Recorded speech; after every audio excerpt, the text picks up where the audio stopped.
This content is brought to you by Demotech International.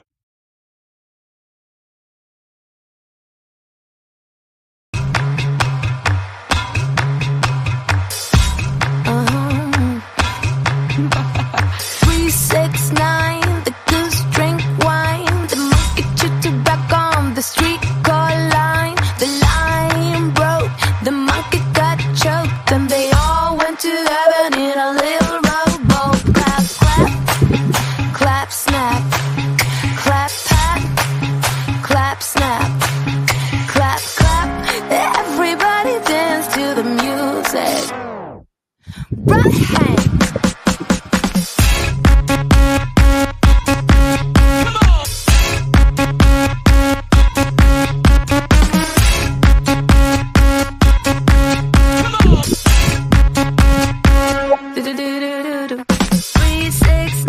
Hello po, good afternoon po sa inyong lahat. Nandito ulit po kami sa Angat Pinoy Online Service Cooperative. Kamusta ka na, Ma'am Sally? Hi sir, good afternoon and magandang araw sa lahat ng ating mga manonood. Yan. Okay. Ganda ng iyong background, ah. Ganda ng sala mo, ma'am. Wow! Mukhang ano nga sir, no? Oh, may piano pa ako sa likod. Yes, Okay. sir.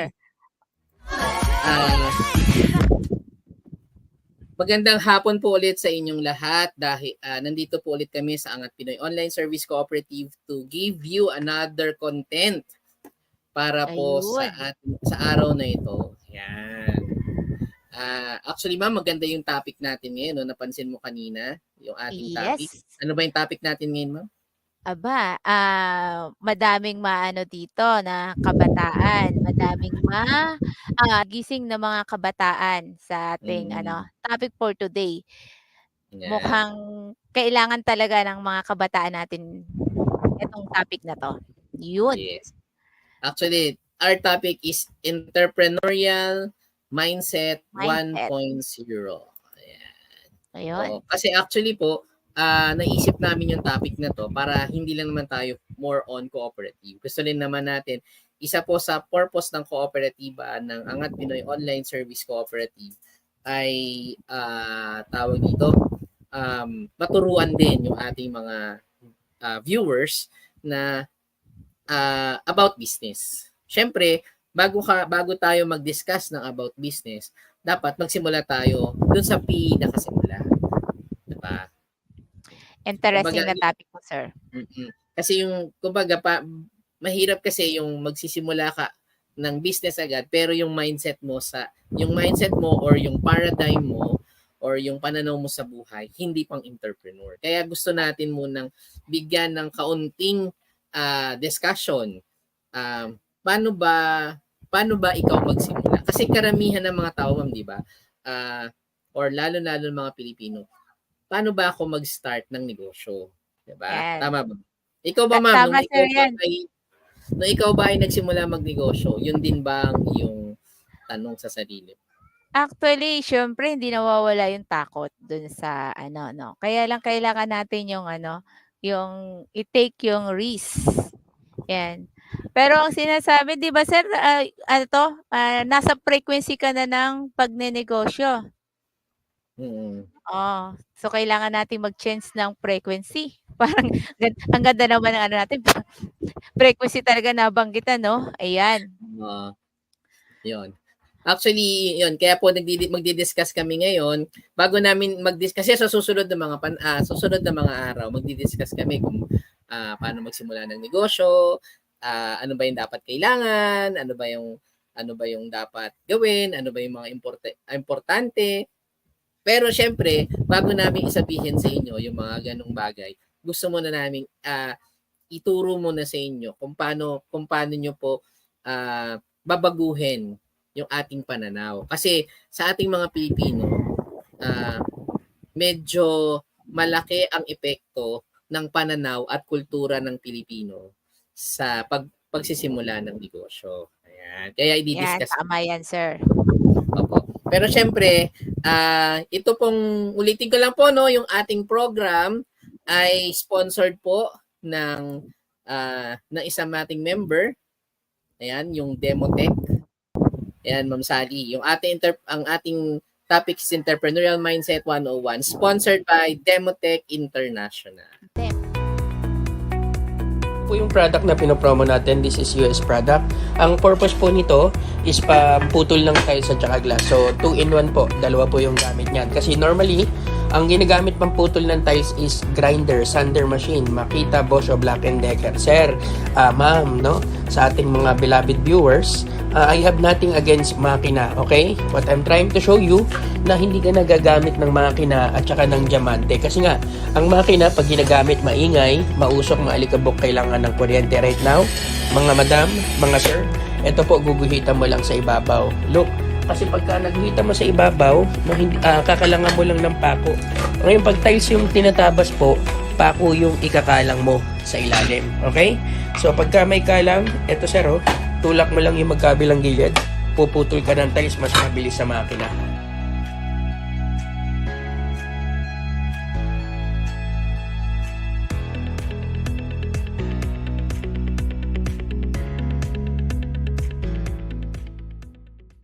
Demotech.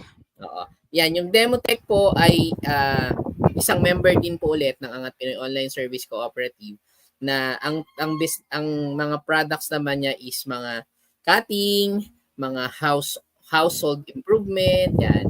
Kaya pero meron ang pinakamalakas daw niya Ma'am Sally is yung pangputol ng tiles na hindi ka gagamit ng grinder. Ayan. Maganda yan. Maganda yung produktong yan. Kasi hindi mo na kailangan ng kuryente.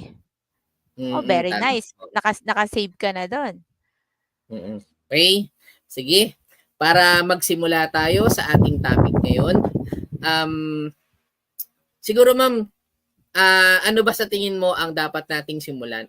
Bilang isang negosyante, paano ba natin, bakit kailangan magsimula sa entrepreneurial mindsetting ang pagtatayo ng isang negosyo? Hindi kasi sir, unang-una, pag hindi natin na i-mindset sa atin na dito tayo pupunta, parang konting balakid lang, ayoko na. Madali kang kasi kung wala kang, kumbaga hindi mo na i-mindset, hindi mo na goal, yung ganito yung tinatarget mo. Tapos, meron lang parang nadapa ka lang ng konti o hindi pa nga nadapa sabihin nating natisod. O hindi pa nadapa yun. Titigil ka na. Kasi wala dun sa hindi naka-mindset sa'yo na dun ang punta mo. Yun. Actually, tama yun, ma'am. Kasi kumbaga, sa pagsisimula ng isang negosyo, dapat alam mo muna yung dahilan. Diba? Alam mo yung bakit ka magninegosyo at ano ba yung pagkatapos ng malaman yung dahilan, ano naman yung gusto mong patutunguhan. Patutunguhan. Diba? Right. Yeah. Oo. Pero isa rin ma'am sa kino-consider na sa entrepreneurial mindset siguro or sa isang taong gustong magnegosyo is syempre yung kanyang unang-una yung history or kanyang idea. No, ano ba yung nasa isip niya? Kasi mahirap sa mga tao na iba yung pananaw sa buhay, 'di ba? Mahalaga po 'yun yung pananaw sa buhay. Ano ibig nating sabihin? Sa kulturang Pilipino kasi, 'di ba Ma'am Sally? Ikaw ba Ma'am, siguro naman nag-aral tayo Ma'am ng history ng Philippines. Saka marami sa ating mga magulang nang nagsasabi ganito Ma'am. Ano ba yung sinasabi ng magulang mo sa'yo nung ikaw ay pinag-aral? Diba? Madalas na marinig yan, lalo talaga sa Pilipino, no? Galingan mo pag-aaral mo para pag nakatapos ka, makakuha ka ng magandang trabaho. Saka magandang kumpanya na malaking kumpanya. Oo, ng kumpanya. Makakapasok ka sa magandang kumpanya. Hindi niya sinabi na tayo ka ng magandang kumpanya. nakapasok ka sa magandang kumpanya. Oo, Yun ang makapasok, ibig sabihin, employment. employment. Oo. Employment, oo. Actually, yung ganung mindset kasi, yun yung medyo karaniwan sa isang magulang. Lahat ganun ang sinasabi sa anak.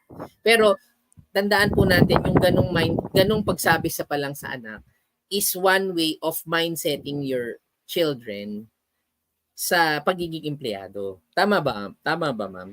Tama. Kasi nasa isip Mm. na nung bata, pag laki niya, etong trabaho ko. Oo, yun. Oo. Kumbaga, unti-unti mina-mindset mo yung anak mo na maging empleyado ka kasi tawag dito pumasok ka sa magandang kumpanya, mag-aaral ka magbuti para yung kumpanyang papasukan mo mataas ang sweldo, 'di ba? Ganun siya, 'di ba? Pero ito Ma'am Sally, no? Hindi natin masisisi yung mga magulang natin. Tama ba? Totoo yan, sir. Totoo yan. Kasi syempre, yung mga history natin, talagang doon natin ma-relate kung bakit nagkagano'n yung mga magulang natin. Opo, kasi yung idea ng mag-aral ka mabuti para magkaroon ka ng magandang trabaho, ano yan minindset din ng magulang nila Sa kanila. noong unang panahon. Kumbaga, minindset ng nanay nila or tatay ng tatay or magulang ng magulang nila. Kaya hindi natin sila masisisi. Kasi 'di ba, based on historical background ng Pilipinas, we are under the colony of Spaniards for almost 400 years. Kulang na lang 337, ma'am, no? Or 377 for exact.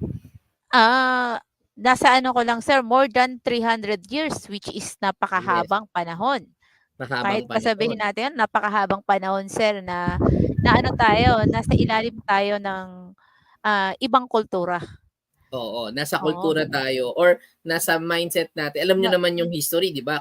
Ang mga Espanyol dati tayo ay tinatawag na Indio. Naalala ko tuloy yung ma'am, yung Maria Clara at Ibarra. Ay, oo, sir, oo. 'Di ba?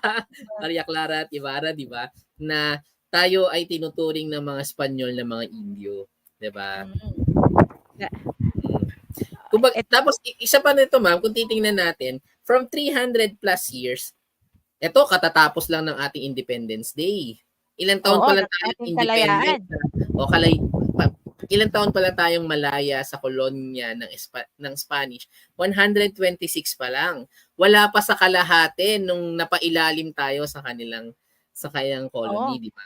Kaya kasi nandiyan pa yung tinatawag nating lamat o ang tawag dito, yung resulta. Nandiyan pa Actually, ma'am, ako nga hindi ko masasabing lamat Nandiyan pa yung sugat. Sugat pa ba, sir? Akala ko lamat. Kasi nandiyan pa yung sugat kasi hindi nga makaahon, 'di ba? Dahil nandun nga yung ideology. At nandun yung na Indio ka. Yun yung kahalagahan din ng history kasi napag-aaralan natin na ito yung itinanim sa utak ng bawat Pilipino na napakahirap baliin. Diba? Napakahirap burahin, napakahirap paano ba tawag dito? Kung pwede lang, sir, kung meron kang magic na sabon na anuhan mo yung kanyang history, no? Hindi, yung mindset ng tao para madali. Which is hindi naman. Mahirap yun mahirap talagang baliin. Kaya yun yung gusto nating na gusto nating ipaunawa sa ating mga viewers ngayon na hindi naman talaga natin kasalanan na yung pagiging yung mindset ng isang Pilipino ay entrepreneur dahil yung sa tagal na binigyan tayo, nasa ilalim tayo ng kolonya ng Pilipinas. 'Di ba? Doon unang panahon pa nga, we are kumbaga tayo yung mga nagtatanim, tapos 'di ba yung tayo yung mga tawag dito, ang mga hasyendero ay iilan lang. Yung iilan lang yung mga nagmamay-ari ng mga lupa, 'di ba? Oo, ilan lang, sir, tong mga hasyenderos na to na ang kanyang mga tao ay napakarami at lahat ng mga tao niya ay Pilipino. Tama ba? Oo, tama. Kumbaga naalala ko ba noon turo sa atin, 'di ba, sa history na dati nung unang panahon ang isang Espanyol tatayo sa mataas na natayo sa mataas na bundok. Tapos ituturo niya, lahat ng nakikita ko ay pagmamay-ari ko, 'di ba? Parang gano'n 'yan, 'di ba? Gano'n yung pinaka-concept ng hacienda na Oo. base sa ating history. Kaya medyo talagang mahirap baliin. Kumbaga, yung konsepto ng hacienda hindi pa rin natatanggal kasi nga yung employment nandun pa rin sa atin. Kumbaga, ang pinag-uusapan na lang hindi lang lupa. Ang pinag-uusapan lang is yung trabaho na may namumuhunan pero mas madami yung may namumuhunan pero mas madami yung nangangamuhan, 'di ba? Oo. Oo, Kasi yun yung concept ng hacienda eh. 'Di ba? Yun ang concept ng hacienda. Iilan lamang ang may-ari ng lupa pero madami ang nagtatrabaho sa kanya. Ganon din para ang sa kanya. konsepto para sa kanya. Ganon din ang konsepto ng employment. Ngayon, Ma'am Sally, siguro tingnan na lang natin muna. Ano ba ang base sa pag-aaral para at least maunawaan ng mga tao na napakalalim ng epekto nito sa idea at kulturang Pilipino. 'Di ba? Yun kasi yung mahalaga eh. Gaano ba kalalim? Gaano ba na kailangan nating hukayin? Hukayin ba? para maano? Actually, sir, talagang napaka-ano 'no, sabihin natin talagang malalim na kumbaga kasi mindset na natin 'yun mula pa pagkabata natin. Talagang ilang taon ba tayong nag-aral? Tuwing papasok tayo o sabihin natin hindi man tuwing papasok tayo, sabihin natin every year na lang sasabihan tayo ng magulang natin, "Mag-aral kang mabuti ha. Anong year mo na ngayon? Tapusin mo 'yang pag-aaral mo para 'pag nakatapos ka." So, taon-taon gano'n 'yung nangyayari, 'di ba? So, Mm. parang tatak na sa utak mo 'yun. Papaano kung sabihin natin ilang taon tayo nag-aral? That is 6 tapos 4, 14 plus 5 years pa ako, so 19 years. Sorry, hindi 15 years ka nag-aral. 15 years mo din ipa-process ngayon sa mindset mo na dapat hindi ka na sa empleyado. Dapat Tama. nagnenegosyo ka. Which is hindi naman hindi naman masama yung pagiging empleyado. Mm. Hindi po masama ang pagiging empleyado. Pero po, ang ano lang namin dito, yung mindset po natin na papaano ba? Dagdagan natin ng negosyo. Tama. Oo, Dagdagan kasi natin ng negosyo. actually Ma'am Sally, yun nga yung kailangan natin, yun yung kailangan na gusto natin mutang ipaunawa.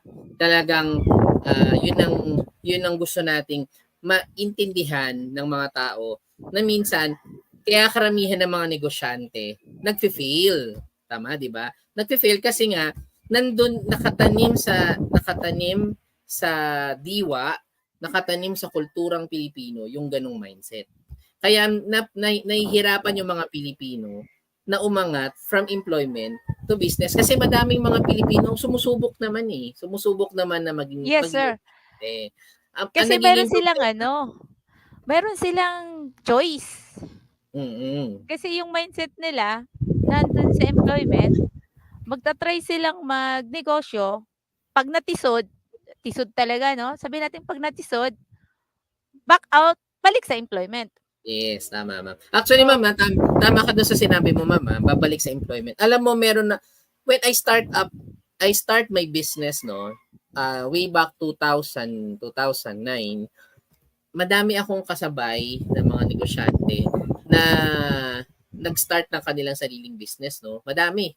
Siguro umabot siguro ng 20 na mga individual or mga tao na nagtayo na sa may computer shop, may printing, may food, so on and so forth.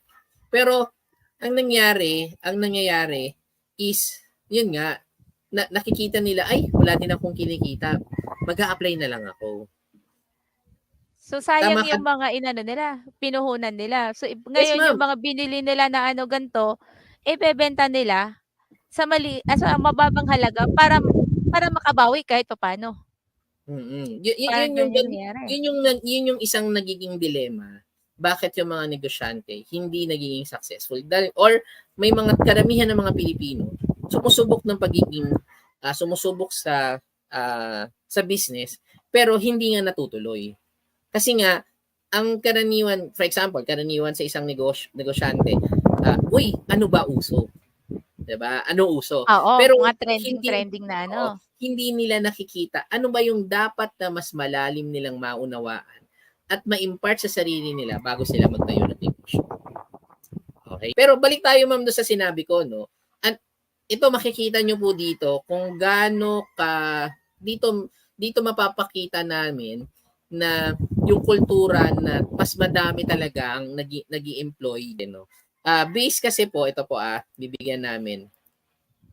Ayan. Ayan. Nakikita po ba natin? Ayan, DTI na yan. Okay. Ito DTI po ito This is from DTI po, no. This data is ano po siya, tawag dito, from DTI na ano po ito, statistics nila kung ilan ang nagnenegosyo sa buong Pilipinas. Okay? This data is 2022. 2022. 2022. Ngayon, doon sa statistic na to, kung titingnan natin, ang nagnenegosyo sa buong Pilipinas lang is 1.109,684. 1.1 million lang ang nagnenegosyo sa buong Pilipinas as of 2022. Ma'am, di ba chinek natin kanina, ma'am, ilan yung population ng Pilipinas noong 2022? Ano sir to? Kung nasa 115.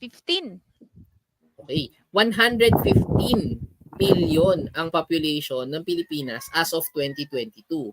Pero kung titingnan mo in ratio no, wala pang 1% ng populasyon ng Pilipinas ang nagninegosyo. Kasi 1.1 lang 'Di ba? 1.1 lang. Pero palagay Maliit natin na ano. oo, napakaliit na porsyento ito. Kasi at tingnan po natin ito pa ang pinaka medyo nakakagising ng diwa. Sa 1.1 million na nagnenegosyo sa Pilipinas, 1.1 million ang micro. Ito po, nakikita nyo po 1 million ang micro, which is 99.59% ng mga nagninegosyo sa Pilipinas ay micro-entrepreneur hanggang medium entrepreneur. Diba? 99.959%. Kumbaga sa kabuuang population na nagdenegosyo, 1.1 million ang micro, 96 million ang small, 4,484 ang medium, at ang pinakamaliit, yung sumunod, yung large is 4,500, which is napakalaking porsyento or napakalaking gap, 'di ba? Napakalaki nung gap ng isang nung statistics ng nagdinegosyo sa population, tapos ang laki ng gap between ng large, 'di ba? Ang laki-laki. Kaya kung mapapansin niyo dito, yun sa sa study na po dito ng DTI, hindi po namin study to. Po ito ng Oo, sa DTI po ito. Okay. Ibig sabihin lang po no, doon sa ginagawa na atin na study doon sa na pine-present natin na study ng DTI. Kumbaga sa Tatsulok, napakaliit yung porsyento ng mga large at malaki yung porsyento sa yung konti lang talaga yung kumikita or may negosyo. Pero ang pinakamalaki is yung pool of employees. Tama po ba, ma'am? Totoo yan, sir. Kumbaga, sir, kung yung Tatsulok na sinasabi mo, sir, ang laki ng base nun. Laki talaga ng base. Kasi nga, ang nangyayari nga po is, tawag dito, kaya kung mapapansin nyo in a law of supply and demand, mas malaki yung supply natin dito sa Pilipinas ng employment. Kaya yung sweldo natin napakababa. Tama po. Napakababa yung sweldo natin dito. Kasi nga nagsisiksikan tayo sa wala pang 1%. wala pang 1% na nagnenegosyo. 'Di ba? Yan yung kasi 'di ba pag supply and demand, pag madami ang supply, konti ang demand, bababa yung presyo. Tama? Yes, sir. Bababa Mababa yung yung presyo. presyo. Kaya ito, malaki ang supply, konti lang ang demand. Kasi bakit konti lang ang demand? Kasi konti lang yung nagnenegosyo. Pero kung madami ang demand, kasi madaming negosyante, tapos malaki yung, ganun din yung employment mo, magpapantay lang. Kaya yung presyo, hindi ganun tataas. Best example, ma'am, kumbaga kaya tayo mga Pilipino, is na tayo, lumalabas tayo ng ibang bansa. Malabas tayo ibang bansa. Kasi mas madami ang demand sa ibang bansa at mas malaki yung sweldo doon. Diba? Totoo yan, sir. Okay. Totoo Ngayon, yan. we also compare yung statistics sa US. No? Ito po yung population ng US. I-share lang natin. Nakikita po ba, ma'am? Wait lang, sir. At, Yan. sir, kita. Yan. Ang population ng US is 333 million sa buong US. Pero kung mapapansin nyo po, ito pa yung i-share namin, 333 million ang population ng US. Pero kung mapapansin nyo rin po, sa ano naman yung population ng mga nagninegosyo sa US. Tandaan nyo po 333 million. 333 million. Ang population ng US. Pero kung mapapansin mo, ang entrepreneur sa US, 31 million. Malaki. Malaki. Kasi bakit? Ano yan almost 10%. 10% Malaki. ng population nila. Diba? 10% ang population nila. Kahit sabihin mong 16%, tawag dito, kahit konti lang yung small entrepreneur nila, pero malaki pa lang yung population ng nagnenegosyo sa kanila. Compare sa atin na wala pang 1%. 'Di ba? Kaya kung mapapansin nyo, mataas din yung economy ng US. 'Di ba? Yun po yung gusto naming ipakita dito sa content na to. Kasi para at least mas nauunawaan natin na ano ba yung difference? Bakit ganun kalaki ang difference ng economy ng US sa economy ng Philippines. Pero sa atin, wala pang 1% ang naninegosyo. Samantalang sa kanila, wala pang 10%. Yung malaking gap na yun, ano na yun? Napakalaking gap nun. Napakalaking gap na po nun. Diba? Actually, sir, tiningnan ko rin, yung as of 2022, OFW, approximately ng OFW, ng Filipino OFW, 2.2. 2.2 million. Mm-mm. Ang OFW. Kumbaga, yun yung lumabas ng Pilipinas para humanap ng trabaho sa ibang bansa. Mm-mm. Pero ito, mama, ito pa yung masakit na katotohanan, Yung iba, punta tayo dyan sa topic na yan, sa discussion na yon. Madami ang lumalabas sa ibang bansa. Ang sinasabi ng ibang tao, sige, gusto kong umasenso. Umasenso. Yun ang unang-una nila, isang unang-unang reason. Kasi mas mataas ang sweldo. Palitan. Saka mataas ang sweldo sa ibang bansa. Kasi mataas nga palitan ng dolyar, di ba? Sa peso. Lalo na ngayon, magkano na ang dolyar ngayon? Nasa almost 29 na, magsi-60 na. Di ba? Wow. Di ba? Mag-59 na pala. Sorry, hindi pala 29. Mag-59 so, na. Magsi-60 na, ma'am. Di ba? Papalo pa ng 60 yan, di ba? Aba. Kaya yung ibang mga tao, karamihan sa mga Pilipino, nag-iisip ng ibang bansa. Isa yun sa una nilang dahilan. Pangalawang dahilan nila, gusto ko mang ibang bansa ngayon kasi habang bata pa ako. Tama? Habang bata pa ako, para pag natapos ko yung anak ko, pag natapos yung anak ko ng pag-aaral, babalik ako sa Pilipinas for good na. 'Di ba? Karamihan ganun ang sinasabi, 'di ba? For good na ako. Kasi tapos na yung anak ko eh. Para makumpleto na kaming pamilya. Tama ba, ma'am? Oo, sir. Pero hindi rin, sir eh. Kasi yung anak niya, nagkaanak na eh, pupunta na rin sa bansa. Mismo kasi, ikaw, bumalik ka sa Pilipinas. Kasi gusto mo makumpleto ang pamilya nyo. Ang problema, nung bumalik ka sa Pilipinas at natapos yung anak mo naman nag-iisip sa ibang bansa. Di ba? Siya naman ang aalis. Ikaw naman matitira dito. 'Di ba? Yung cycle ng ng OFW bumabalik lang or nauulit lang. Nauulit lang, sir, nadadagdagan pa. Ang problema pa dun, ma'am, alam naman natin ang sakripisyo at epekto na ang mga magulang ay wala dito sa Pilipinas. Totoo, sir, yan. Oo. Kasi Totoo yan, sir. kumbaga ito nga yun nga ang plano mo pagkatapos mo babalik ka dito tapos para makompleto pamilya mo ang problema yung anak mo naman ang lalabas. Tapos ang epekto noon hindi ka pa kilala ng anak mo. Paano pa kayo magkakakilala? 'Di ba? Yung ito reality check lang po nandito po sa ating nanonood po ng ating topic ngayon. Kasi hindi lang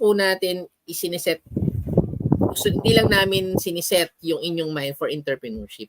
Gusto rin naming ilabas yung reality ng buhay ng bawat Pilipino. Tama po ba? Kasi mahalaga po yun sa ating lahat. Kasi, kumbaga, tama ba ma'am yung tinatawag na yung sumpa ng kahirapan ay umuulit lang. Umuulit lang, nag-ano lang kumbaga, paikot-ikot lang. Kasi sir, 'di ba? Yung ina-mindset din yung bata na para maalis sa kahirapan, ang mindset niya tulad nung sa tinuturo sa kanya, mga ibang bansa din siya. Yan tanong. Yung pangarap mong mabuo yung pangarap mo mabuo ang pamilya mo, matutupad ba? Mukhang hindi, di ba? Yung problema, ito pa ma'am karamihan. May pangarap ka mabuo ang pamilya mo. Yung problema, hindi nga siya umalis sa ibang bansa, hindi ka naman nila kilala. Di ba? Hindi ka nire-respeto dahil hindi ka kakilala. Di ba? Yun yung karaniwan na nangyari kasi let's accept the fact na yun talaga ang nangyayari dito sa ating bansa. Kaya patuloy na humihirap. Oo. At isa pa sir sa ilang percentage ba ng magulang na nasa ibang bansa na hindi alam ng nandito nilang anak sa na ganun yung sakripisyo. Ganun yung sakripisyo ng magulang nila sa ibang bansa. Isa pa yun sir kumbaga parang hindi nila ang akala nila yung pera is sabi ni mama pag nasa ibang bansa mayaman. Oo, wala sa kahirapan, gano'n. So ngayon yung paggastos nila ng pera hindi naka-mindset. Kumbaga parang mayaman naman si mama, di sige ganito tayo. Kumbaga yung pera madaling nawawala, hindi na ilalagay sa tama.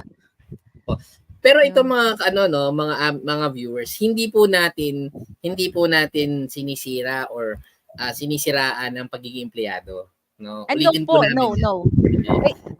Din po ako. Tawag dito, dati din po akong empleyado at yun din yung pinakain ko sa sa mga anak ko.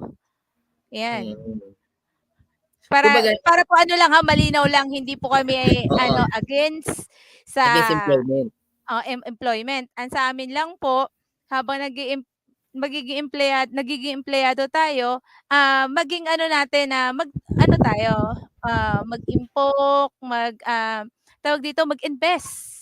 Yun, mag-aral tayo ng kung saan yung tipong yung pag-retired mo, meron ka ng aasahan. Kasi alam naman natin sa pagiging empleyado, pag-retired ka na, sir, sayaw at sa gusto mo, lalayas ka dyan. Tama ba, sir? O saan tayo pupulutin pag gano'n na yung natin? Kumbaga ang sinasabi lang namin ni Ma'am Sally para po sa mga viewers natin, ang sinasabi lang namin sa mga nanonood ng content na to or ng program na to ng Angat Pinoy, wag lang tayo mag-focus sa employment. Unti-untiin natin na habang nagdenegosyo ka, habang nasa employment ka, is paunti-unti kang magnegosyo. Kasi hindi naman masama yun Which is, sabi mo nga kanina ma'am, di ba? Yung tipo ba na, yung konsepto ng munggo at mangga. Diba? Ay, yes, sir. Oo. Yes, ma'am. Oo. Sige ma'am, i-discuss mo nga yung munggo at mangga. Ayun. Hindi kasi yung munggo, alam na alam natin, 'pag 'yan inano mo, kumbaga nilagyan mo 'yan ng tubig, ilang ano lang, magiging ano na 'yan, magiging togay na 'yan. Mabubuhay na siya, 'di ba, mabubuhay na siya. Kumbaga puwede mo ng kainin, puwede mo ng ano o kasi yung mismong munggo puwede mong kainin. Ito po ay Mm. nagre-represent ng pagiging empleyado o kaya yung sabihin nating buy and sell na kumbaga, madali mong makukuha agad yung pera. Ayan, Mm. tulad niyan empleyado 15-30 may pera ka, mayro'n kang pangtustos sa pangangailangan mo. Okey, Mm. meron kang pantustos sa pangangailangan mo kasi lahat naman tayo may pangangailangan, eh. Ano naman po yung mangga? Ang mangga po alam na natin bago bumunga ilang taon, Mm. 'di 5 ba po? taon ma'am para makaano ka. Actually based on ano 'no, sa ano talaga ng mangga, mga 5 years bago ka makaano Oo, diyan. 5 years. Pero ang kagandahan sir nito, yung mangga 'pag namunga, mamunga ulit o hindi? Namumunga ulit. Oh, mamumunga ulit. Samantalang yung munggo once na makuha mo na, may munggo ka pa ba? Mm. Tama, Tama, wala na. So, wala ibig na. sabihin yung mangga, parang ang dating na lang i-aano mo na lang, tawag Na-harvest dito, mo na lang. iha-harvest mo na lang, didiligan mo na lang, lalagyan mo ng fertilizer na ano, para makapag-harvest ka ng maganda. Actually ma'am ano yan, experience namin yan sa ano ma'am, sa probinsya. Kasi yung, Oo. lolo ko na may bahay kami sa probinsya, sa Cagayan Valley 'no. May mga mangga na sila ng puno ng mangga doon sa kanila. Ngayon, Hmm, until now, naha-harvestan pa namin. Kumbaga tinatawag nga namin yung centennial tree, eh. Kasi until now oo. naha-harvestan pa namin ng mangga, 'di ba? 'Di ba sir, Mm. gano'ng katagal yung ano, yung makakapag-harvest tayo 'pag mangga. Which is, ito po yung, sinasabi natin na yung mga investment natin, Mm. yung In investment addition pa dun ma'am, natin. gusto rin naming magising yung sa katotohanan or mabigyan natin ng, magandang pananaw para sa kabataan. Kasi unang-una, yung sinasabi mo na munggo at mangga, habang bata ka, kahit magtanim ka ng munggo ngayon, kung may munggo ka pa lang, isabay mo na yung mangga, 'di ba? Yes For po, example, tama po yun. best example, kung ikaw ay senior high or college pa lang or tawag dito, meron working student ka. Habang working student ka, maghanap ka rin ng isang opportunity na talagang magnegosyo ka rin, 'di ba? Kasi mahalaga po 'yun eh. Kasi kumbaga may source of income ka ngayon, tapos nag-uunti-unti kang kahit hindi naman ikaw magsimula eh, hindi ka magsimula ng negosyo, unti-unti mong pag-aralan. Yes Kasi sir, kumbaga oo. yung Kumbaga investment yun na kasi yung ano sir, ma'am, ano po? oo, kasi ako po sir naniniwala, yung pag-aaral ng halimbawa ng, pinag-aaralan mo yung isang business, isa pa ring investment siya. Hmm. Oo, kumbaga hindi yung tipong kumbaga yung o sige yung mga academic natin sa ano, sige ano siya, required kasi siya. Pero ito yung investment mo para sa sarili mo. Kumbaga Mm. kung anong tina-target mo, pinag-aaralan mo na. Isa pa Mm. rin siya sa investment for ano, para sa'kin sir, sa'yo ba sir? Oo, actually ma'am yung pag-aaral ano eh, investment yun eh. Para at least sa simula pa lang, yung batang edad pa lang, natututo ka na or kumbaga unti-unti mo nang tinuturuan yung sarili mo or mag-impart ng information sa sarili mo na ganito dapat ang gagawin. Okay? Mag-impart ka na paunti-unti sa sarili mo. Ma'am, if no, in that concept or in that sense, gusto ko pong i-share din yung mga nakikita namin. Ako kasi personally, nasa business ako 'di ba? I started my own business at the age of 23 actually. Wow, Yes, oo. actually I started my business at the age of 23. Rice retailing, no? With an Hmm, investment of 500 pesos. Pero when I closed the business na worth 500 pesos ang investment, naka-gain ako ng capitalization from 500 to 30,000 pesos at that time. No, 'di ba? sir Yung laking laking pera niya that time na oo, ilang taon ka malaking pa pera lang ba? 'yon. Ito pa ma'am, ang isa pa, ngayon, nung nagtayo naman ako ng talaga yon, yung business ko ngayon na printing, no, yung printing business ko, nakikita ko kasi napapadaan ako ng Binondo di ba? Alam mo naman ng mga Binondo, nandiyan ang mga Chinese, di ba? Biruin mo, may nakikita ako na mga Chinese na, sila, pag walang pasok yung mga anak nila, nandun yung mga anak nila sa tindahan, tumutulong magkwenta ng pera, Yes, sir. magbalot ng mga product na ibibigay sa customer. Ganun ang ginagawa ng mga Chinese. Which is ito rin yung isang maling mindset sa mga negosyante ngayong Pilipino, no? Kasi may mga ibang negosyante, siguro ma'am, hindi ko alam na tawag dito, nakikita ko lang. Hindi ko alam kung meron kang kakilala. Ako kasi madami akong kakilalang ganito nangyari. Ay, paano ba yan, sir? Nagnegosyo sila. Pero, nung nagnegosyo sila, ang ginawa nila, pinaaral nila yung anak nila, pero ang kanilang imina-mindset pa rin sa kanila, huwag kang gumaya sa akin na nandito lang sa palengke. Which is para sa in my own opinion, sana wag nating baguhin. Natuto na tayo ng negosyo 'di ba? Which is yun ang kaibahan natin sa Chinese. Kasi ang Chinese, 'di ba, sabi kagaya ko kanina, yung mga bata na anak nila na pag walang pasok, nandito sa negosyo, tumutulong na magbalot ng plastic, mag-compute, ng magsukli, ganyan. Tinuturuan na nila yung mga anak nila, no? Sa ganon. Tapos, ang mahalaga doon, ini-impart na nila na, uy, dapat ito yung gawin mo. Kasi ikaw yung susunod na hahawak ng negosyo. Diba? Kung sabagay, sir kumbaga, mindset na nila. Oo, mindset nila, maliit pa lang na ikaw ang susunod dito. Diba? Na pagdinegosyo. Sa atin, ito pa ang isang nakikita kong maling connotation ng mga Pilipino, no? May negosyo ka na.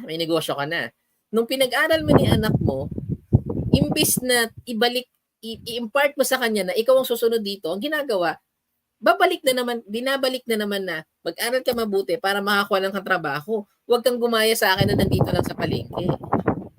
Or may yung palengke, yung sa niya, malaki ang potential. Yes, ma'am. Kasi madaming ganun Ako personally, kasi may mga dati may tindahan ako sa palengke. Ganoon na nangyayari. Ganoon na nakikita ko na imbis na turuan nila yung mga anak nila na magnegosyo, ituloy yung negosyo na sinimulan nila. Ibinabalik ulit ng ibang mga negosyante na mag-aral ka maigi para mamasukan ka, mag-abroad ka, which is, kung tutusin, hindi mo pa rin naputol. Hindi mo pa rin naputol yung kultura or yung mindset sa pamilya niyo. Yes, sir. Kasi ikaw kumbaga na mindset ka na dapat ito magninegosyo ako. 'Di ba? Magninegosyo ako. Pero ibinabalik mo ulit sa anak mo. Sana po wag ganoon. Pag may negosyo tayo, turuan natin yung anak natin na dapat sila yung susunod sa atin. Oo. Ipapasa natin yung negosyo. Ang nangyayari kasi, sir, kumbaga parang sa maliit yung negosyo niya ngayon. Parang hindi niya na nakikita yung paglaki nito. Oo. So parang di-discourage na yung anak niya na wag ka na tumulad sa akin. Pero kung sana ang mindset natin, anak, palakihin mo tong negosyo natin na to. Which is parang mas sorry, no? Pero ikaw ba, sir, tanungin kita, sa negosyo mo ngayon, na itutulong mo ba yung ilang taon na nga yung sir, yung anak mo ngayon? Nanay ko? Oo. 14 years old. Itutulong mo na ba siya dun sa business mo ngayon? Actually, ma'am, to be honest, no, nung nagkaroon kami ng benta numami yung benta namin because of graduation picture, no. Siyempre, pag pinicturean yun, i-edit mo pa. Oo. Yung pinicturean ko yung mga estudyante, kasama ko anak ko. Oo. Nandun siya sa tabi ko, nag-a-assist siya sa akin, nag-picture ng mga batang nagpapapicture. Tapos pangalawa, di natapos na namin yung photoshoot ng mga students, no? Sabi ko sa kanya, o sige, mag-ano ako tulungan mo ko. Ikaw yung basic edit ng mga picture, ako yung sa major. I-edit Oo. mo, i-edit mo na yan. Tapos, para ako, finalize ko na lang para for printing. Ganun ang ginawa ko sa anak ko ngayon. Tapos, Sir, napakagaling ng ginawa mo. aside from dun, ma'am, mga nakaraang taon din, before ng pandemic, pinag-duty ko na yung sa tindahan. Sir, para kumbaga mindset talaga, no? Oo. Ima-mindset natin talaga yung Pinag-duty, mga anak natin. pinag-duty ko ngayon, ang may pinaplano nga ako ngayon May pinaplano nga ako dun sa anak ko yung panganay ko. Na ngayon, ang gawin natin, hindi kita bibigyan ng pang pero pinasisweldo ko po 'yan mga viewers, no? Pinasisweldo ko po 'yun. Binibigyan ng yung parte ng trabaho niya.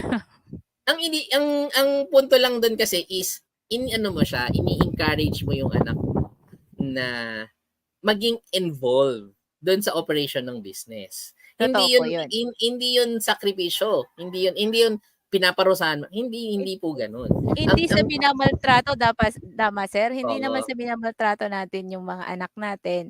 Ang nangyayari lang, ini-impart natin sila doon sa negosyo natin na mahalin mo 'to. Kumbaga ito yung pwede kong ipamana sa'yo ang ganitong negosyo.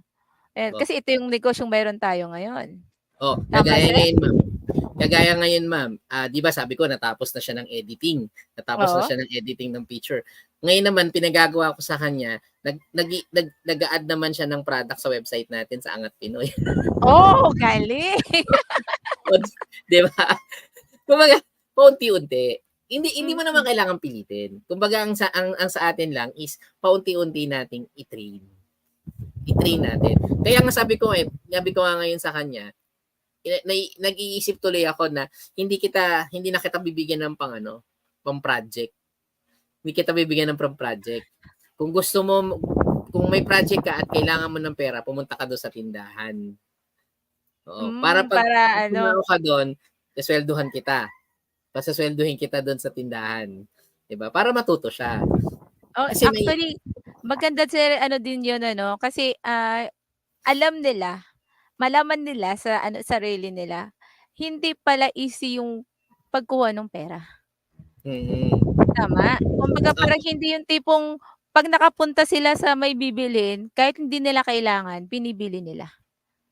Oo, kasi yun po yung parang ano ba yung nangyayari karaniwan sa kasi eto yung tipong pagpunta mo ng mall, kahit hindi kailangan, nagustuhan, binibili.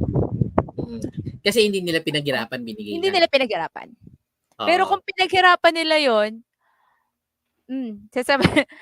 mag-iisip po yan ng 3 beses bago nila bilihin. Ito pa mama, ang kagandahan po ito po, sana po sa mga nanonood po ngayon, wag po sana nating wag na nating isipin na pinapahirapan yung anak natin. Sa ganong mindset. Kasi ito pinag-usapan kasi natin dito, entrepreneurial mind. Wag po natin isipin na ako personally, hindi ko iniisip na pinapahirapan ko anak ko. Kasi it's one way of training them. 'Di ba? Kasi karamihan, ito pa yung nagiging problema pag empleyado ka. 'Di ba? Kasi 'di ba, ano ba yung nagiging resulta? Bakit yung mga kabataan ngayon mahilig sa gadget? Do you have an idea, ma'am, bakit ang kabataan ngayon mahilig sa gadget? Siyempre sir, nandun yung mga games. Nandun yung games. Bukod pa doon, bakit nawiwili yung mga kabataan sa gadget? Kasi hindi nila tama wala silang makabanding, wala silang makalaro, wala silang makausap. Tama. So parang yun yung way nila para maibsan yung pagkabagot nila o pagkainip. Yun. Isa pa doon, ma'am.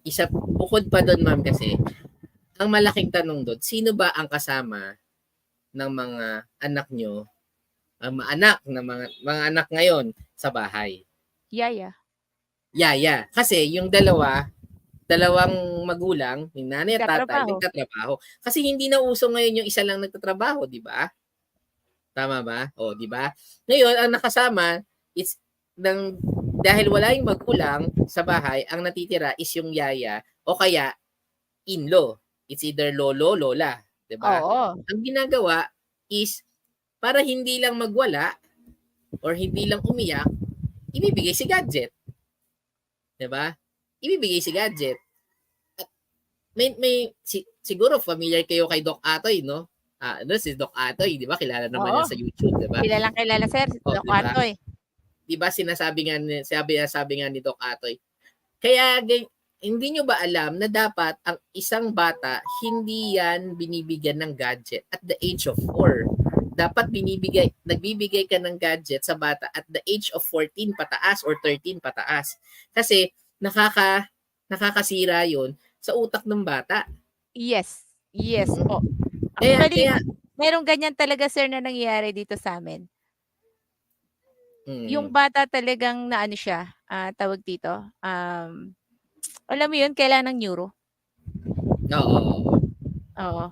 So talagang, ano yun, isa yun talaga sa ano na, yung cellphone is, kung pag cellphone man ng anak mo, sana ano lang, 1 o 2 hours a day. Yung ganong kaliit na percentage o kung hangga't maaari wala nga eh. Kaya isa 'yon sa epekto sa employment. Oo. Yun yung ako personally, yun yung nakikita ko epekto ng employment. Kasi syempre lalo na pag in-laws ang kasama niyan. Spoiler kasi mga in-laws di ba? Diba? Spoiler. Magalit sa atin mga lola. Pero karamihan hindi ko sinasabing lahat Karamihan is spoiler. Tapos para ayaw lang nila hindi lang umiyak yung bata, bibigyan nila ng cellphone. Oo, Kaya ang nadidevelop to sa mga kabataan ngayon, dahil wala nga tayo, yung mga magulang sa kanilang tahanan, ang nadidevelop doon sa bata is gadget. Gadget. Diba? Oo. Pag hindi mo na naibigay yung gadgets, magwawala na, iiyak na. So, ikaw to, matataranta, ibibigay mo rin yung gusto. Tama po. Tapos yun nga, ma'am, wag nating isipin na pag itinitrain natin yung mga anak natin sa pagninegosyo, hindi yun way of pahirap. Kasi way yun para matuto sila. Para if ever man, para if ever man na mag-fail kunyari mag-start siya sa maliit na negosyo, mag-fail man yon isang negosyo niya, sabihin, anak, okay lang yan. Dumaan din naman ako dyan. Diba? Nag-fail din naman ako. Kasi hindi naman ayaw asenso or hindi naman lalaki yung negosyo natin kung hindi ako dumaan sa ganyang failure. 'Di ba? Which is ako personally nakikita ko 'yan sa aking negosyo. Kasi since then madaming failure sa business ko. May mga nagsarang tindahan, ang daming mga empleyado na nawala, pero ang punto doon, natuto pa rin ako. 'Di ba? Na dapat yun ang ini-impart sa mga anak. Kaya nga karamihan, ito rin yung nagiging dahilan, no? Ito yung nagiging dahilan kaya malaki ang suicide. 'Di ba? Ng mga bata ngayon kasi they are not trained na mahirapan. They are not trained na mahirapan, na dapat turuan natin sila. Ngayon sa pagninegosyo po, kung tayo po ay may sariling negosyo, patuturuan natin yung mga anak natin na magpagod, magpawis sa sarili nila or kumita sa sarili nila through our business. 'Di ba? Kasi nga doon kaya din tumataas nga yung suicidal tendency lalong-lalo na sa kabataan ngayon. Kasi nga nasasanay yung mga kabataan na sa maliit or simpleng buhay pero hindi nila alam na ganito pala dapat ang buhay. Diba? Kumbaga naging sila ang tingin nila sa mundo ay napakasimple. Kumbaga isang lang makukuha nila kung anong gusto nila. Yun. Kaya sir pag tawag dito, pag nagalitan mo, iyak agad, iba na agad yung nila. Parang yung tipong pag nasa empleyado sila o sabi na nasa employment sila, pag nagalitan ng boss, resign. Pag naman nagnegosyo, Pag Madaling na sumuko. ano tawag dito, natalisod, Mm. oo, sabihin nating may ano, balakid, hindi natutuloy. Mm. Ayun yung Kaya mga kaya po 'yun yung gusto nating i-impart, no. Ulitin namin, we are not against employment. Ang gusto lang totoo natin yan. is i-impart ano ba yung mga nagiging dahilan or magiging resulta ng pagiging empleyado. Hanggang dun ka lang. Ang gusto natin, kasi tanyo kung at the early age of 23, 20, nagninegosyo ka na. O, di ba?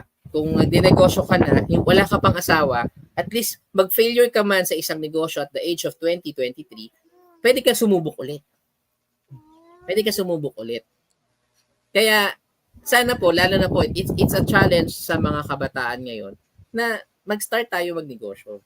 Yun yung sinasabi kanina ni Ma'am, ni Ma'am Sally na magtanim ka na ng mangga at munggo ngayon. Kumbaga, may munggo ka na, dahil sa sweldo mo, pero dapat pag-start ka na magtanim ng mangga. Diba? Totoo yan, sir. Totoo yan, After sir. 5 years, kung kumita na, malaki na yung mangga mo, pwede ka na mag-resign, diretso mo na yung mangga mo. Diretso mo na yung mangga mo. At Yun. at the same time, sir, syempre, 'di ba madami tayong sinasabi at retired 60 saka tayo magnenegosyo. Oo, kaya lang sir, kaya pa ba? At Mama, ito pa tanong ko sa'yo. Yung connotation na ganon or yung concept na ganon, ikaw, favorable ka ba sa ganon? Sir, ang tanong, kaya pa ba? Samantalang Yun. may rayuma ka na, mayroon ka ng Mm. acid, mayroon ka ng ganito. Kumbaga, sorry for the words, no? Kaya lang siyempre, at the age 60, madami na tayong nararamdaman sa ating katawan. Saka Tama? yung ano, Ma'am, yung mindset nga nasa employment pa rin. Oo, yeah. Kumbaga, wag tayo ka man ng negosyo, mag-fail, lalo na at the age of 60. Possible, hindi naman mag-fail, pero naka-retain lang dyan just for fun na lang or for pampaubos ng oras, di ba? Kumbaga parang libangan ang dating. Libangan na lang, di ba? Oo. Pero dapat simulan natin na magnegosyo. Any business, hindi naman natin yan pinag-aanohan. Ang mahalaga magsimula tayo paunti-unti. Kasi Right. mas mahalaga po na sabi nga nila dito, mas mahalaga magsimula ka sa napakaliit na hakbang. Diba? Tama yun, sir. Kasi kung talagang, kumbaga hindi mo pa talaga gamay, tapos ang laki na nung hakbang mo, madadapa ka lang. Madadapa ka talaga. Pero syempre, sabi mo nga, madapa ka man, dapat matuto rin tayong bumangon. Oo. Tama. Bumangon ka ulit. Kasi kailangan naman natin ka lang nagadapa. Di ba? Opo. Oo. Kumbaga, pabangon at pabangon. Kahit pa sabihin mong isang step pasulong, at least nag-step ka. Oo. Mahalaga sumubok ka. Sumubok ka. Ang mahirap sir yung hindi ka sumubok, walang mangyayari kasi hindi ka na sumubok, talo ka na. Yes, tama po yun. Kaya, ito po yung mga challenge ulit namin. Siguro na sana po na-impart namin sa inyo yung mga inputs namin about business. Ano ba yung epekto nito? I-mindset po natin na ito po yung nagiging dahilan na dapat tayong or ito po yung dapat nating baguhin sa ating buhay. Kung nakikita natin na ganito pa rin tayo, magsimula tayo na unti-unting baguhin, lalong-lalo na sa pagninegosyo. Kumbaga, ito pa Mama, last concept pa na nakikita ko. Bakit lang ba nakakaisip magnegosyo ang isang tao? At the age of what? Actually, at the age na yung malapit na siya mag-retire Hindi. Bukod pa doon, sino pa ang nakakaisip ng magnegosyo? Actually, ang talaga nakakaisip magnegosyo ay yung na-mindset na magulang na magnegosyo. In age, in gender, sino ang mas Actually, karaniwan na nakakaisip na negosyo, lalaki. Lalaki? In your own point, lalaki? Ang lalaki. Kasi sa akin naman, kami noon at the age of 35, yung asawa ko, nag-ano ng negosyo. O at least, yung asawa mo. Pero Oo. sa karaniwan, ma'am, mas nakakaisip magnegosyo ang babae. Kaya Talaga? oh, lalo mama, in statistics, mas madami ang member ng co-op na babae. Ay, oo nga 'no, sa stat natin 'no? Oo, mas madami ang member. Bakit, tanong ko sa'yo, bakit nakakaisip ang babae magnegosyo at the age of 30, 40, ganyan? Hmm. Ako sir nakaisip, sa akin 'no, nakaisip na magnegosyo, ah, ang gusto ko na magnegosyo yung nasa bahay lang ako. Kasi Mhm. makasama ko yung anak ko. Mm. Makasama ko yung anak ko at the same time yun, hindi ko na kailangan ng kumbaga, hindi ko na kailangan ng yaya na mag-aalaga ng anak ko na sorry 'no, kasi pagdating sa yaya talagang naano ako 'no, kasi, sorry yung anak ko kasi nakaranas ng pangmamaltrato ng yaya. Ayun. So, sorry sa mga viewers parang naiba yung ano ko pagdating sa yaya, eh, naiba Mm. yung, mood ko 'no, 'yan. Isa yun sa naging ano ko nung nasa employment ako, iniiwan ko yung anak ko. So, ang nangyari namaltrato siya ng yaya, Yun. yun. Isa yun sa masakit na katotohanan sa mga ano, nanay at tatay na nagtatrabaho na ang naiiwan lang sa kanilang anak ay kasambahay, Mm. ayun. Balik tayo dun ma'am sa sinasabi ko kanina. Bakit nakakaisip yung mga babae?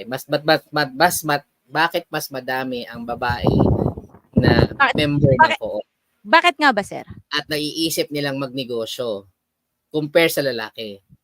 Kasi bakit?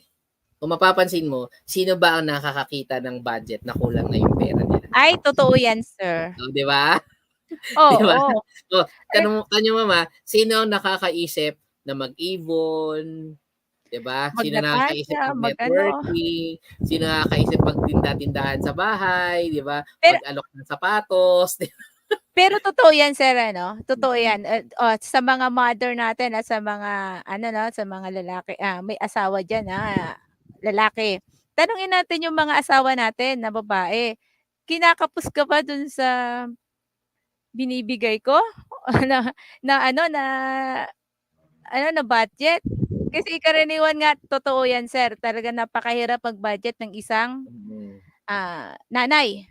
So, sa mga kinakapos diyan siguro time na para pag-isipan mo yung sinasabi namin na mangga. Mm. Time na na magdagdag ka ng ano, na pagkakakitaan, Oh. ayan. Yun, kung yung magulang na ganyan, nasa sitwasyon ka na may anak ka na at kulang na yung sweldo mo, yun nga, mag-isip ka na ng pagkakakitaan. Yun nga, Yeah, pero oo, babalik pa rin ulit tayo sa sinabi natin kanina na na mindset. dapat bata ka pa lang, i-mindset mo na yung sarili mo, magnegosyo. Na hindi ka na dumating sa punto na kukulangin ka ng pera dahil kulang yung sweldo mo at sweldo ng asawa mo. Diba? Kaya Totoo po, yan, kaya habang bata ka pa, actually ma'am, kaya ako nagpo-push dun sa mga kabataan na mag-start pa lang na maging negosyante. Kasi naiingit ako sa US sa mga ibang nasa US, mga kabataan. Biroon mo, may mga nakikita ako na mga young entrepreneur at the age of 16, 17, 18, 20, 20, 22, 20. Meron na silang mga super young. stable na mga business, 'di ba? Kaya ang mahalaga, bata ka pa lang, may establish mo na. Ngayon, ang tanong, paano naman namin matututunan? Kasi syempre, yung mga magulang namin, hindi rin naman naging incline or hindi rin naman natuto sa pagninegosyo. Yun po yung tawag dito, yun ang tulong ng kooperatiba sa inyo. 'Di ba? Yun po yung tulong ng kooperatiba sa inyo. Kasi sa co-op, yun po yung talagang pinupush ng co-op, entrepreneurship. Kaya kung sino man po sa inyo ang membro ng co-op, mga kabataan na membro na ng co-op, kasi may mga training na ginagawa ang mga cooperative, how to start your own business, ganyan. Kagaya sa amin dito, may may mga training kami na ginagawa na i-impart sa mga miyembro namin kung paano magnegosyo, ano may dapat gawin, inuunti-unti namin. Diba? Hindi naman namin sabing expert naman kami sa business. No? Pero ang mahalaga, pare-parehas tayong matuto. Natututo kami Yun, sa inyo, sir. natututo kayo sa amin. Ang mahalaga, for example, sa amin ni Ma'am Sally na parehas ng negosyante, is na-i-impart namin kung ano yung experience na naranasan namin or mga karanasan namin bilang isang negosyante. Okay? Ayun.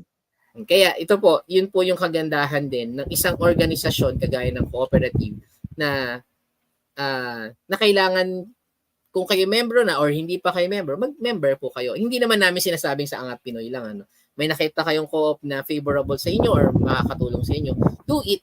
Kasi doon tinuturo sa co-op yung mga financial literacy, yan, di ba? Yun. Isa yun sa magandang topic.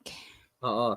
Pero syempre, sa atin ngayon, ma'am, dahil sa IPOS is nasa business din, no? Nasa business na rin tayo, nasa cooperative na rin tayo, ang tinuturo natin talaga dito is employment. Kagaya sa susunod na topic natin, abangan nyo po, no? Ang isusunod naming topic after this content is, ano ba ang online business and its benefit and disadvantage and advantage. Disadvantage. Yes. Yes. Opo. Para at least matutunan po natin kung pwede pala akong magnegosyo using using my laptop lang and using my cellphone lang. Minimal minimal capital. Kung meron ka ng internet at laptop, halos wala ka ng diyan. Tawag dito?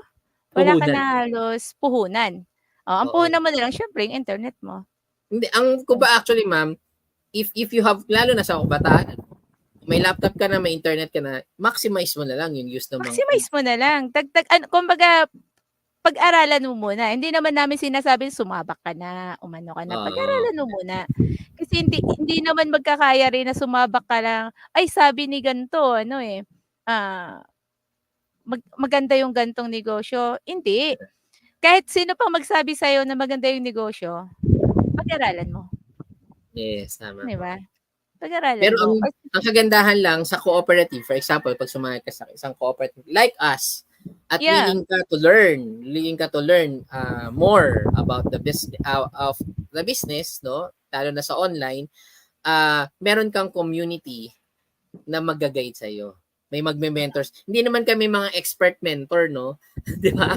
Pero at least kasi 'di ba sir, madaming yung mga coaches natin na meet na natin dati pa, no? Ano sinasabi? Kung anong gusto mo sa sarili mo, parang ganun, kung saan mo nakikita yung sarili mo, sumama ka sa mga ganung tao. Yes. Kasi matututunan mo. 'Di ba? Kung ano mo sa sarili mo ay pagnenegosyo, umano ka dun sa mga nag-aaral o sabihin nating nagnenegosyo na. Yan. Yun naman po yung sa akin. Kasi kung halimbawa, gusto mo magnegosyo, pero kumbaga, ito lang yung gusto mo magnegosyo tapos wala kang malang makausap, uy, kamusta yung negosyo mo? Parang ganun. Ikaw wala kang mapagtanungan, wala kang titigil ka na lang. Kasi wala kang mapagtanungan. Wala kang man lang naku, yung negosyo ko kasi ganito.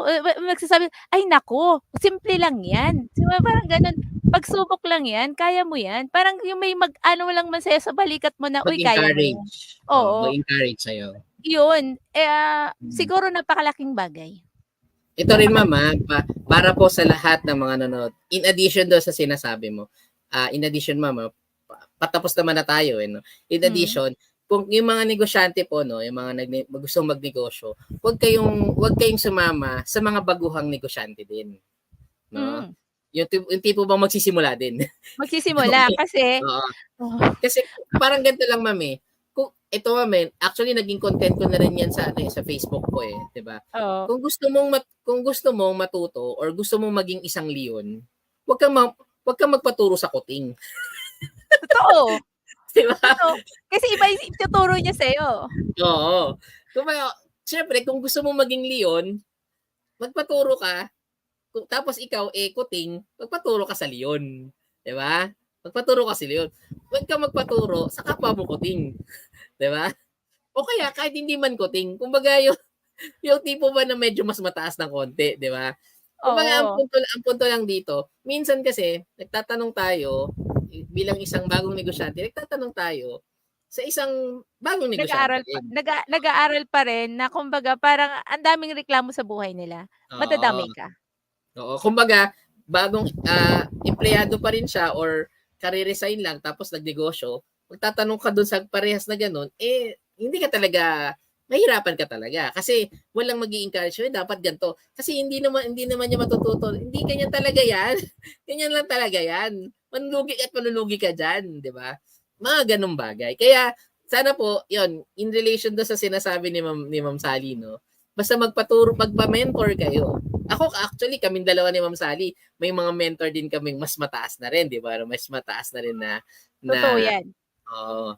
Kaya sana po na kung tayo po ay mag-start na magnegosyo, bukod nga po doon sa meron kang puhunan, may idea ka, dapat meron ka ring mentor.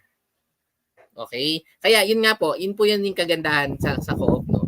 Lalo na po sa Angat Pinoy, no? If you want a mentor na magsimula kahit konti, we can mentor you.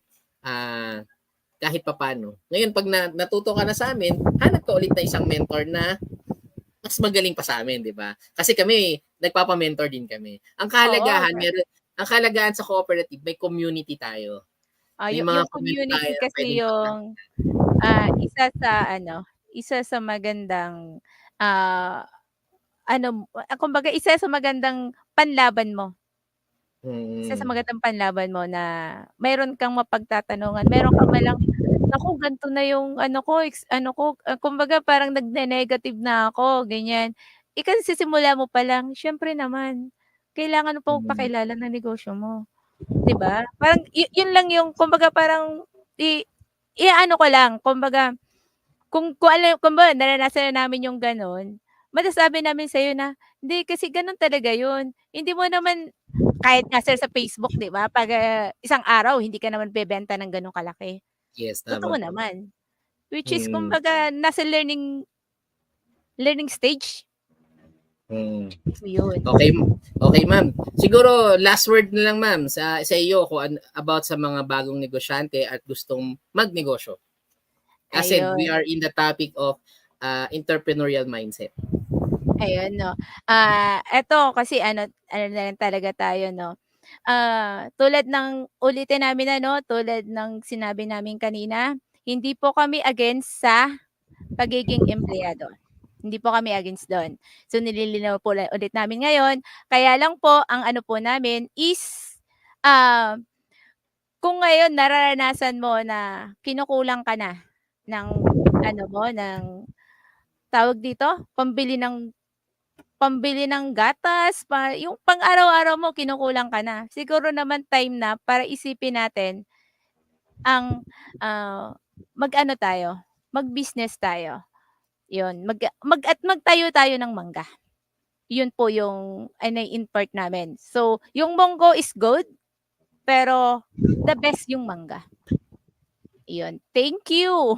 Thank you, ma'am. Ayun. Siguro sa akin naman in my last no, my last words po no. Unang-una, sa lahat po ng mga gustong magnegosyo, bata ka man or matanda, pinakamahalaga po sa ating lahat is wag tayo basta-basta papasok sa isang negosyo. Siguro malaman mo natin, ito yung topic natin ngayon is entrepreneurial mindset. I-mindset mo muna yung sarili mo na dapat ganito ako, dapat ganito pala ako. Kasi pag hindi mawawala sa isip natin yung mga bagay na hindi makakatulong or yun yung dating gawian na natin or naririnig natin sa ating mga magulang, eh hindi talaga mababago. Kumbaga sinasabi natin, kung gusto mong makuha yung mga bagay na gusto mong makuha, gawin mo yung mga bagay na lagi mong ginagawa. Tama. Pero kung gusto mong makuha yung mga bagay na hindi mo pa nakukuha kahit kailan, gawin mo yung mga bagay na hindi mo pa ginagawa. Ngayon, Correct. kung dati sinasabi sa iyo or sinasabi sa ng magulang mo pumasok sa kumpanya kasi yun na yung lagi na i-impart sa iyo. 'Di ba? Ngayon, kung gusto mo nga na, kaya yun din nasusubukan mo or ikaw mismo naging empleyado ngayon, 'di ba? Kung lagi mong nakikita or lagi mong sinisweldo ganto lang, pero gusto mo mas malaki pa yung sweldo or mas malaki pa ang kita, subukan mo yung mga bagay na hindi mo pa nagagawa, kagaya ng negosyo. Ang mahalaga lang po sa atin ngayon is unang-una yon. I-mindset muna natin yung sarili natin na dapat ganito ako, ganito yung dapat kong gawin. Ano ba yung paradigm? Is just a matter of paradigm shifting. Okay? Ano ibig sabihin ng paradigm? Pananaw. Yung pananaw sa buhay. Baguhin lang po natin yon. At pangalawa, bago ka magtayo ng negosyo at bago mo simulan ng negosyo mo, kagaya ng sinabi ni Ma'am Sally kanina, yung unang-una, alamin mo muna bakit ka magninegosyo. Kasi kung ikaw ay hindi mo alam ang dahilan ng pagtatayo mo ng negosyo, bakit kailangan mo to at bakit mo siya sisimulan, konting dapa lang sa negosyo, susuko ka na. Kumbaga, ito lagi naming sinasabi sa pagtatayo ng negosyo, know your deepest why. Okay? Know your deepest why. Okay? Kaya po para po sa lahat na nakikinig dito, kung sa tingin niyo po na kami po ay nakatulong sa aming content na to, kami din po ay humihingi sa inyo ng mga likes, 'di ba? Yan.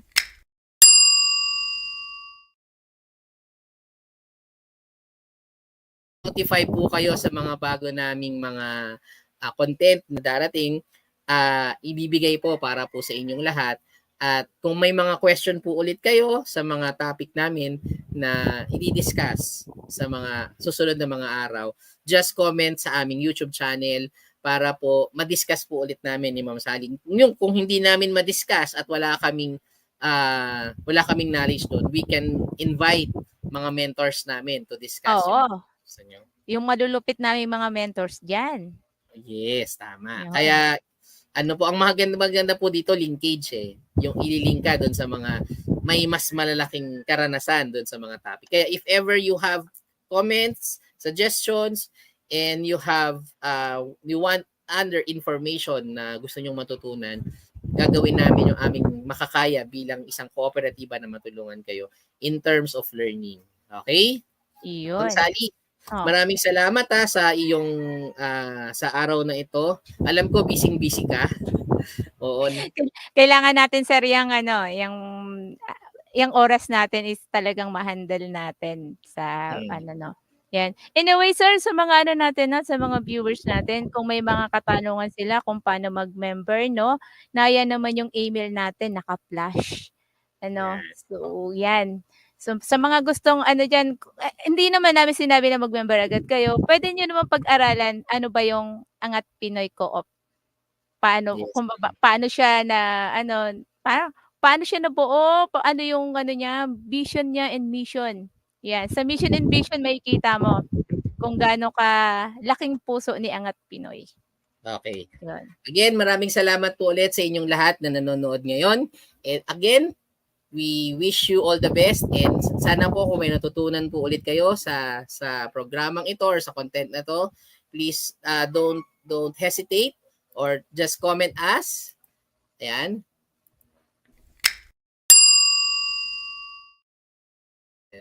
Magandang hapon po sa inyong lahat at happy weekend. Happy long weekend. Thank you. Thank you po.